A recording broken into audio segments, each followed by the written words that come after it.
Honors English 12 class, period C. My name is Riley McKenna. I'm Sophia Cordero. I'm Olivia Brown. And I'm Adriana McShane. And we are the Real Housewives of Norway, 1870. All is for my mistress, all is for my Welcome maid. back. In today's episode, we're going to be discussing important themes in Henrik Ibsen's A Doll's House. One of the most prominent themes that you can take away from the book, the play, is gender roles and how we're expected to act in society based on our gender, whether we're male or female. And you can also see that within a marriage as well. Within, you see Nora and Torvald, I think that's how you say his name, is that they have different expectations for each other as well as what society expects of them as a married couple. I feel like we can see this a lot nowadays with, I think less of it as marriage, more of the parenting styles. Like, we think of a mother being like, that is her, like, calling. That's her role in life. Like, being a mother is what a woman can, strive for. But for guys, I feel like they have a lot more, like, going for them. Like, they can be more individuals and, when it comes to even, like, parenting their kids, like, dads get praised for babysitting and picking up the kids and, like, oh, is it mom's night off? Or, like, moms are already expected to do everything.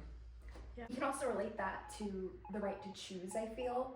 I feel like now women have the right to choose within like, a relationship. They can choose what they can do or what they don't want to do.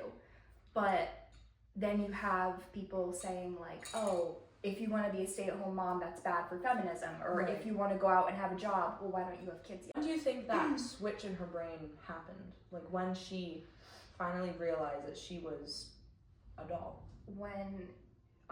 Probably when he starts his whole rant and rave at the end where he's talking about how, oh, she's such a disappointment, all that stuff. Then she realizes that this is not going to go the way she thought it would. He's not going to be the supportive man for her. He's going to lash out at her. Yeah. And that's when she says, I'm done. She did all of this to try to save him. Yeah, so because he's him to save him. Up until he reacted to finding out, she was like, it's a wonderful thing's gonna happen. He's gonna really protect me and care for me and save me from this disaster that I put myself in. And speaking of that specific instant, the fact that he goes from telling her their marriage is just on paper, you ruined our lives, like you've destroyed everything, you can't be around the kids, to then when it's all taken care of and there's no societal expectations anymore, or like he's gonna stay safe in society, his class rank's gonna stay the same, he's back to loving her. The And switch was really scary, honestly. It was like bipolar. I had to read it again. I was like, did I skip a page? Did I accident, because sometimes Like, you're turning the page and like they stick unreal. together. I was like, I had to read it again to really process what was going on. Yeah. It's crazy. He was just like all forgiven, and like when he lashed out at her like that, she completely like took a step back. Yeah. But you could see it in her tone. She goes completely cold, and it says that in the description of her character. Yeah, and I think it plays into like what you said about gender roles in marriage, because clearly we don't know for sure, but you can assume things like that have happened in their marriage before, where she said that's the only first serious conversation I I've was ever had. just She's hoping always been treated like a child. But I mean, there's been, in a much less serious way, there's been instances where he's probably been upset with her over something and lashing out on her, but then when it's not a deal in society, it doesn't matter anymore. No, yeah. This was like big turning point within their marriage. But bringing it up about how that was the first serious conversation they had, and she was never expected or able to have those conversations because she was a woman, and that's what society expects of her. Yeah, and I'm not 100% sure, but I believe she says something along the lines of like that she's like he views her as a child. Well, I know he says that, but like how she tries to I'm no explain. longer little. Yeah, Skylark. she's the little Yes. Skylark. She's the little girl, my little Nora. Like, dear Lord.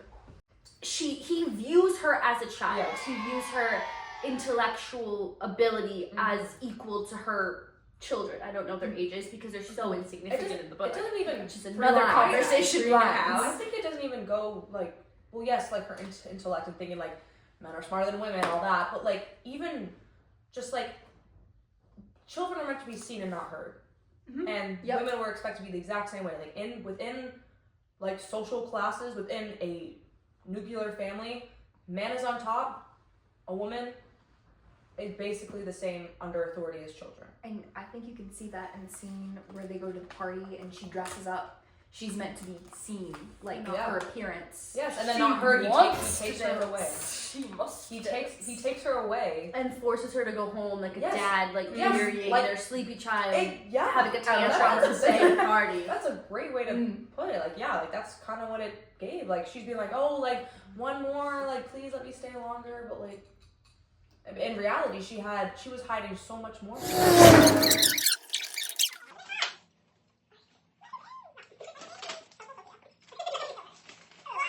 Reminds me of like the villain in all of these movies. That's why Now I is a don't good like time to bring up Mrs. Lynn. because Mrs. Lind is a foil to Nora. Foil Yes! character to Nora. Let us explain. Oh, I'm explaining? It was your idea. Okay, yes. She is. Because Nora wants to be. well now. But Miss Lind wants to be. She's everything that Nora didn't know she wanted to be, Yes. but now she does. because Miss Lind made the conscious decision of originally marrying for money for the benefit of her family because her father died. She had a sick Because that mother was and her two younger social brothers. expectations. It was her societal social expectation to marry and support her family, and she did that. And then once the husband passed and she had no feelings and she found a job and she continued to support her sick mother and her two brothers. I was gonna say sons. I might have said sons in the beginning. Brothers. Brothers. Crocsat has sons. And she continued to do so, and she came to Nora in hopes for a job to continue.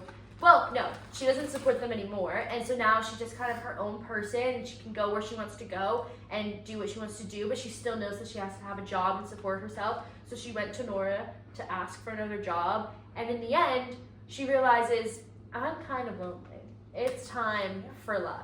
It's And- time to run off with Krogstad. Where did they go at the end of the movie? But Where did they go? who was the one Fifty to Shades actually of Krogstad. propose that? Miss Mrs. Miss Lynn. Lind. Just because even though she is of a lower class, even though she is poor, even though she is a widow, even She's though a she has woman. no job at the moment, she is still happy. She is still taking her own personal freedom, and she is using that to choose to go to Crocs and say, hey, I like you, you like me. These are the arrangements. Like, I could be a mother to her children. Mhm. This could work. There's these two people that are admittingly in love with each other. You can say they're in love with each other, but they understand that there's a mutual benefit from getting married and they can benefit from each other, and they're going to be happy together. Yes. Whereas Nora and Torvald, who are supposedly married for love and blah, blah, blah, blah, blah, aren't happy with each other, keeping secrets with each other. They're not on a mutual level like Miss Lind and Krogstad. Two lost souls. It's really swimming Nora in a who's unhappy. fishbowl. Yes, Nora's Torvald's not unhappy. unhappy. She's the one who has the money, she has the status, she has the life. But compared to Mrs. Lind, she is the unhappy one because she has no personal freedom of her own. And it shows the societal expectation because Nora and Torvald are forced into this box of conformity and how they're supposed to act and what they're supposed to do and what they're supposed to say. And Miss Lind and even Krogstad to some extent are escaped and out of that box, and they can just be themselves and do things that they want to do Yeah, out I mean- of genuine happiness or Yes. like interest. Krogstad is kind of out of society more because of his reputation being ruined, and Mrs. Lind is a widow. She's out of society in that way because that's something that people don't really like to talk And about. she's single too. Yes, she's still. single. Like they're able together to kind of step out of society and be more. Step out of society and just Be free. yeah, basically that's what I'm trying to say. They want Well, to There's do. Nora, a legal sound effect in in the background. this sense, marriage is like you're stuck. No, Yeah, you're It's not. a trap. No, It doesn't look Face right. up, It's face not up. right. But back to marriage. is marriage a social construct? Now, Is what marriage do a we fraud? mean by that? well, We have a definition. A social construct is an idea, concept, or category that exists because people in a society or group agree that it exists, rather than having an inherent objective reality. Examples include money, race, and gender roles. So, Right. would you say marriage falls under that category? I know you have strong opinions What are we talking about? about I wasn't listening. marriage being a social construct. Oh, right. I think that it is a moral agreement between two individuals. Oh, well, no, not back then. Back then it was more for money. However, It's all like for status. Like in Jane Austen novels. Oh my Dios mío. Because it all comes back to that. There It was doesn't, love. though, Yes, actually. it does. There is love, and it's even in this. Krogstad and Mrs. Lind, right? That's a moral. But even conflict of then, love. they But- acknowledge the mutual Yeah. benefit in their marriage too, and that it's not just for love. Yes. but they're in love. So You know what? If we're talking about marriage, it's only fair to talk about the opposite end. What Divorce. happens when you need to divorce dun your Done. husband or wife? dun. So we know a little birdie, a little skylark, who didn't really have that option to divorce her husband. Who? Nora Oh, Helmer. I So thought you went Mr. KR. Honestly though, like good for her. Cause back then, obviously, it was frowned upon if you got divorced, but like if you got divorced, there wasn't a $70,000 case. You just like up and walked away, and then like people. well, that's were not just divorce, like, that's "Oh, you're abandonment. divorced." Well, because they were still Abandoning her husband, abandoning her kids. Yeah. We have Yeah, no where idea is she what going? we have no idea. She's going to her house. I think like, actually, her father's honestly, estate. I She's think gonna come back home. I think it's more powerful that we don't know where she's going. Mm. Because literally anything, any It type leaves of it up life to is interpretation. better than the no life that she's living right now with her husband. Yeah. Do we think that there's a possibility that she would ever go back to him? No. I think she'd want to, but I don't think she'd be able to. Like, I don't think No. he'd Yeah. welcome She her didn't home. love him. know I'm kind of the opposite of what Adriana just said, just from the end of the book, and the way he spoke to her, like what he was saying at the end, he was like, Like the what can like, can I do better? write you? Mhm. Like, what can we do?